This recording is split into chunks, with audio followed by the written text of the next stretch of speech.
In today's video, I'm going to teach you how to plot graph in Jupyter Notebook. First, open Jupyter in your browser so you can see the familiar interface with the top menu bar. We'll begin in that menu. Click File and hover over New. From the options, open a terminal.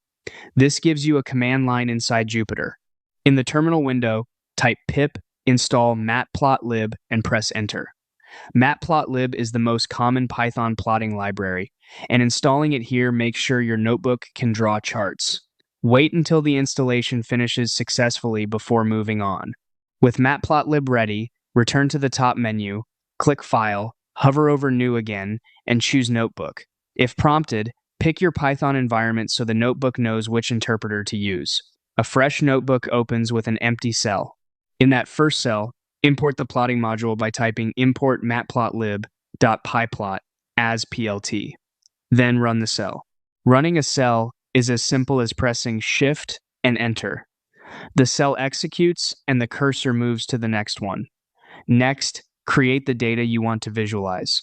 In a new cell, type x equals 1, 2, 3, 4, 5, and on the next line, type y equals 10, 20, 15, 30, 25. Then run. Think of x as days and y as sales numbers, just to give the chart some meaning. Now you're ready to plot. In another cell, enter plt.plotx, y, to draw a line chart. Add helpful context with a title and axis labels. PLT, title, sales over time. PLT, x label, day, and PLT, y label, sales. Finally, call plt.show and run the cell. The figure will render directly beneath the cell, showing your labeled line plot. Title and labels are crucial for readability, and plt.show ensures the chart is displayed immediately in the notebook output. And that's the whole workflow. Open Jupyter, install matplotlib in a terminal, start a new notebook, import the library, create your data, and plot it with a clear title and axis labels. You now have a simple, well-labeled graph inside Jupyter that you can build on with more data or styling.